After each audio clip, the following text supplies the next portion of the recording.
Are we coming through? We're ready to go. Yeah, here we go. 5, 4, 3, 2, 1.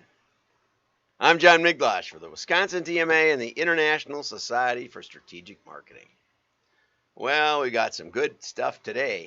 The best one might be the first one, so stay tuned here. Here we go. We're going to get over to the YouTube channel and see what they got to say. In the 1980s, A&W launched an advertising campaign to promote a new third-pound burger. It was bigger and beefier than the competition's puny quarter-pound option, and the price was the same. So how come nobody bought it? How come? Turns out, Americans are just terrible at math. Like, really bad. Really bad. Everybody thought that 1/3 was smaller than 1/4 because, 4 is bigger than 3. Right? The whole thing went down in history as a huge marketing fail.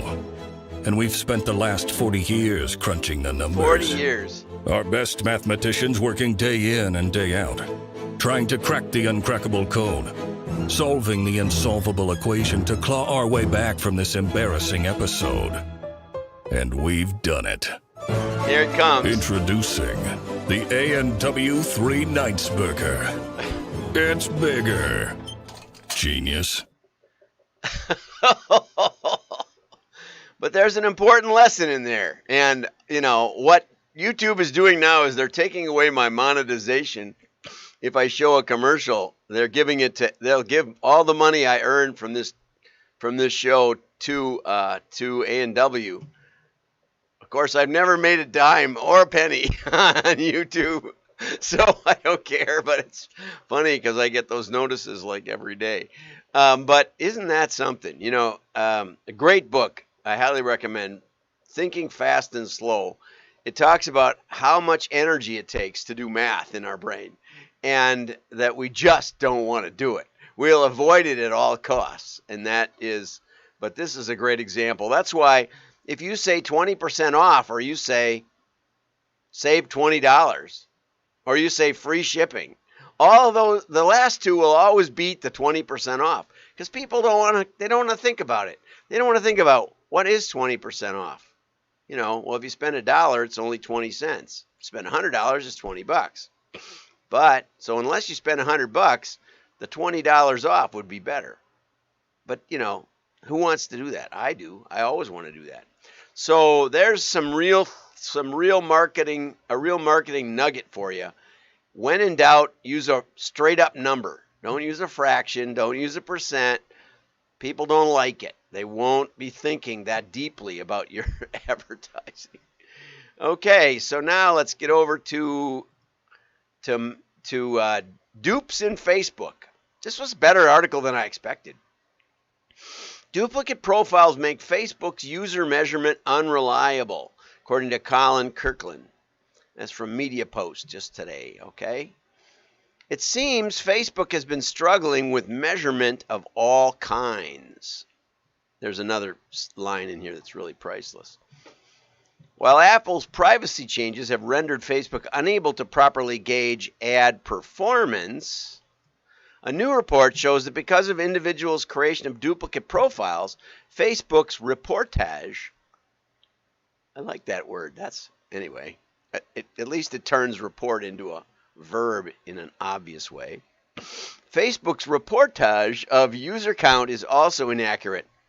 It's too low. No, that's not that. You got a little wrong. Their reportage of duplicates is too low. Their user count, ergo, too high. Okay, but we'll let you off the hook right there.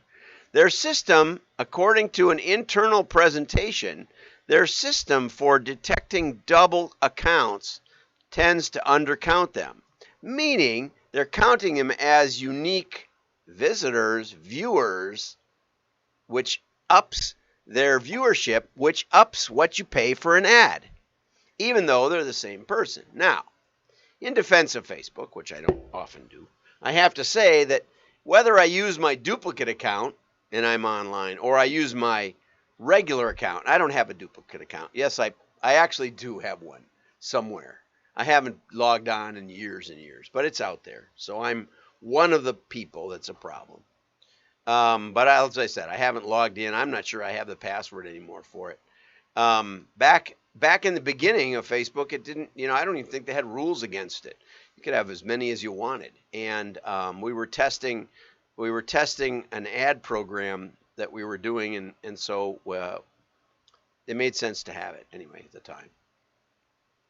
Okay, but this statement was based on another internal study showing, this is staggering, I have to say, an internal study showing that at least 32%, that's 1/3, or that's, yeah, 1/3, okay, that's of, and up to 56%, more than half. So up to 2,500 recent Facebook signups, at least, who knows, but somewhere between 1/3 and a half is bigger, actually belong to existing users. Now, as I said, if I only log on one at a time, because I'm a real person and I can only handle so much going on in front of me, although obviously if you've watched the show, you can tell I handle a lot. But anyway, so obviously if I'm only doing that, then there's not much, no harm, no foul. Okay, because they won't count the viewership of their ads of the people not logged on. However, if I'm more nefarious, there's a good word, if I'm an evil genius, I only get half of that, then what I'm going to do is I'm going to have my bot farm log in and with as many accounts as possible, visit my own Facebook pages under different names, up their viewership, up their advertising revenue, all with fake users. Okay. Further down in the article, it says probably at least 10% of Facebook users are fake. Okay, but it could be a more serious problem if the new users, which would represent Facebook growth, if half of Facebook's growth is fraud in their context. If half of their growth is fraud, and you hook that up to a bot farm, then what you're doing is inflating the view count, possibly fraudulent clicking some of the ads to make it look like real people are engaging, sending them to your website or whatever, and therefore earning ad dollars. We're not saying that Facebook encourages fraud, but essentially, if they allow it, if they tolerate it, it's a little like shoplifting. If a store you shop at perpetually allows shoplifting, you're going to pay more for your groceries. That's the way it is. We had a Cub Foods by our church. Nice big Cub Foods. We used to stop there on the way and sometimes pick up stuff for coffee hour. And went under, or closed up. It closed up because there was too much shoplifting in that neighborhood. And, your customers pay a price when you tolerate fraud. It may make Facebook more money, but it doesn't help advertisers, and it really doesn't help users. Internal reports on user decline in Facebook have been around for months. Internal research predicts that daily use would decline 45% by 2023. And one 11-year-old quoted in their internal documents, how do they get all these internal documents, said, Facebook is for old people. I have to admit, I'm on about 10 beekeeping pages, and it's great for that. I get really good information from all across the world on beekeeping. But an 11-year-old probably wouldn't be that interested. Okay, Facebook's massive market valuation, almost $1 trillion, is based on the promise that it will deliver accurate statistics to advertisers. But more and more, we're seeing that Facebook, especially now that Apple's turned off its buzzer, can't track ad performance and now can't track users. Will Facebook's share price continue to fall? I don't know. There's nothing else quite like it. But anyway, that's enough for that. Okay. This was an article that from the UK, Effectiveness of Direct Mail Marketing in the Digital Age. And I wanted to like it, but it was written like somebody who didn't know anything about mail. First, he tells us how great and how you save time, money, and effort by promoting online, because almost every activity these days is happening virtually. Now, that isn't true. I rode my motorcycle today to work. That wasn't a virtual act. It was a real journey. And I'm going to go pick up a hard drive at Best Buy, and I have to drive there because I didn't ship it. But if I shipped it, it still wouldn't be virtual. It would be physical, okay? But he says you can increase customer loyal base and compel each one of them to choose you. You can't compel anybody to do anything. And he suggests sending handwritten notes to everyone who invests in your goods and services. Imagine if Cabela's would have done that. You know, that's a lot of handwritten notes. If you have some 15 million customers, at least that's what they sent us. Okay, and you might surprise and mesmerize. You might be mesmerizing your audience with a personal touch. And then everybody quotes this, that direct mail has 40 times the response rate of online mail, which may be email. You know, but then when your clients don't get a 4% response, and this is often to direct mail acquired customers, that's a pretty fair number.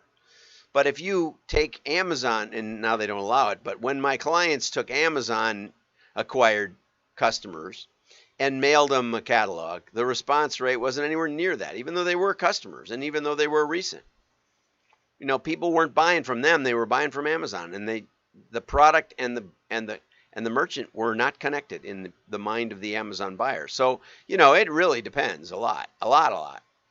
And so, anyway, people are longing for experiences outside the screens, but up above he said that he or she, I don't know who the author is, said that all of this is virtual. All actions are virtual now. Yeah, go give your spouse a hug and see if that's virtual. It's not. Okay, people know that they get a lot of spam, but they trust mail. Okay, so anyway, somebody strung together a bunch of clippings from different articles and came up with this one. And sometimes I wonder if the digital world is putting these articles out just so that we laugh at mail. I'm not sure, but anyway, I'll warn you when I don't think this is up to the standards of direct marketing newsworthiness. Have a great day. Like and share. Your friends will know you're smart. Whoa, it's in the 40s today and rainy, wet leaves. Really bad.